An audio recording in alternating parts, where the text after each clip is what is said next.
Salam alaikum wa rahmatullah. C'est quoi quelqu'un qui est fort? Mashallah, il est balèze, hein, il est costaud. Hein, c'est qui?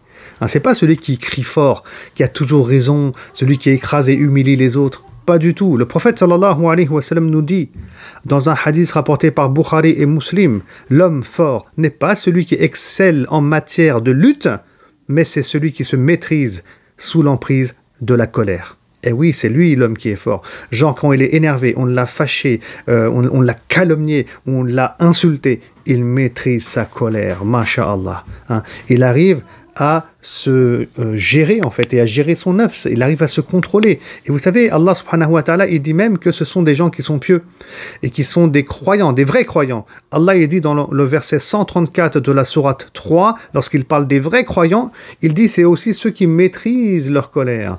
Et donc aux musulmans de maîtriser non pas seulement sa colère, mais de maîtriser toutes ses émotions. Il ne faut pas qu'il soit aussi jaloux, il ne faut pas qu'il se laisse emporter parce que Shaitan, il est là, il essaie de jouer avec nos émotions pour que, via la colère, si on reprend que cet exemple, on vienne à faire un acte qui est illicite, un acte qui va plaire à Shaitan. Et c'est pour ça que la colère, on doit bien la gérer.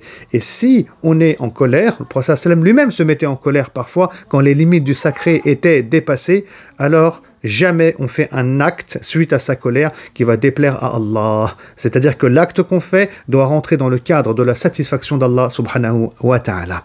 Voilà, donc la maîtrise des émotions.